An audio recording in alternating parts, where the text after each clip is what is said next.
Today, with all the live-action remakes of famous Disney movies such as The Lion King, Beauty and the Beast, The Jungle Book, and Mulan, Disney has been receiving a lot of backlash about how they keep recycling the same old stuff, can't think of anything new, and are just re-releasing the same old movies. People will especially point to the death of Walt Disney in 1966 as to when the creative juices stopped flowing at the company.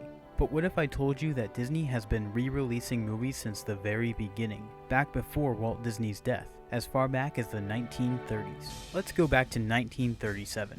Walt Disney released the first ever animated feature film, Snow White and the Seven Dwarfs. It was considered both a critical hit and a legitimate work of art. Just 6 days after the film's initial premiere, it was on the cover of Time magazine. Disney even famously received a custom Oscar for the film. Isn't it bright and shiny? Oh, it's beautiful. Now this era has become known as Disney's Golden Age, and this is where it all really began. Back in the day, the only way audiences could see a movie after it played in theaters was, well, by waiting for it to come out in theaters again. Snow White and the Seven Dwarfs, for example, first premiered in December of 1937 and then was released to the public in 1938. And then it was re-released in 1952, 1958, 1967, 1975, 1983, 1987, and then again in 1993. But Snow White is just one film. Disney used to do this with most of their popular feature films until Disney VHS tapes became available to purchase starting in the mid-1980s. A few years later, in 1989, Disney would go on to release The Little Mermaid, which marked the beginning of what would be called the Disney Renaissance. Disney was releasing hit movies back to back through the 1990s, movies such as Beauty and the Beast, Aladdin, Lion King, Pocahontas, Hercules, Mulan, and Tarzan. Wait a second, go back. Ah, yeah, another re-release, see? Anyways, people love the movies now just as much as they did when they were first released. Over the years, more and more kids have been introduced to these films, and their audience has kept growing to this day, but only some of that audience ever got to see these films theatrically. Throughout the 2010s and into the 2020s, Disney has been effectively re-releasing these films in live action rather than 2D animation. It's the same exact film you've already seen. They have the same characters, plot points, reveals, and endings as they did before. Now, just in a different style. And people will still pay money to go see the same films that they've already seen. You might say it's different now because the movies are in a completely different style. There's something new and special about it, even if the story is the exact same.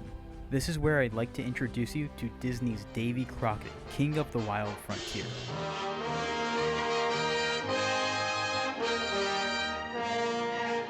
I'm David Crockett, fresh from the backwoods.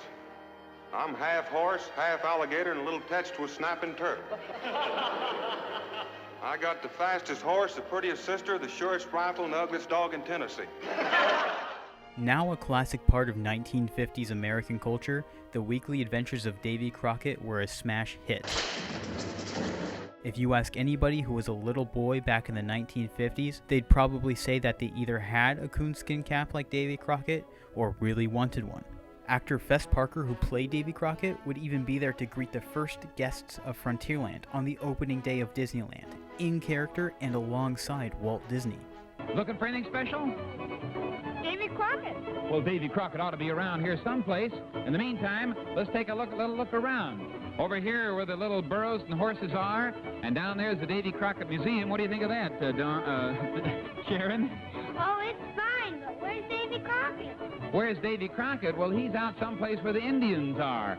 Down there's the Frontier Trading Post. Isn't that exciting, Robert?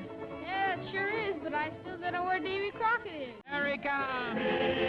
There comes Davy! Of the wild frontier, Davy Crockett, king of the wild frontier, king of the wild frontier. Hi, Davy! Although when Davy Crockett was originally filmed as a series for television in 1955, Walt Disney insisted that the show be filmed in color. The people working on the show at the time thought that filming the show in color would be a waste, as TVs were only black and white at that time. But Walt Disney knew what he was doing. He had a plan. Because once Davy Crockett exploded in popularity, the original TV series was edited together to make a feature film, but this time it would be re-released in color. You might think, sure, it's in a different style, but who would want to pay money to see the exact same thing that they've already seen? Short answer, everyone. The theatrical release of Davy Crockett doubled the success of the original TV series. Audiences loved it and wanted more, so Disney made a prequel film, Davy Crockett and the River Pirates. Something not entirely unlike today. Some specific examples include Pixar and Monsters, Inc., and what Disney has done with Star Wars films like Solo: A Star Wars Story. There's a lesson to be learned here. So when you compare Disney through the ages, re-releasing their own movies is something that they've been doing all along, and it has been working really well for them. And audiences seem to love it. In many ways, it's pure genius. If you can re-release what is effectively the same movie with the same story that we've all seen before and still have people pay money to go see it, then you're doing something right. Similarly to how Snow White and the Seven Dwarfs was seen as a serious art form in the 1930s, I see Disney's successful re-releases in much the same way, a sort of art form. And it's because of this success that Disney will always be the king of the re-release.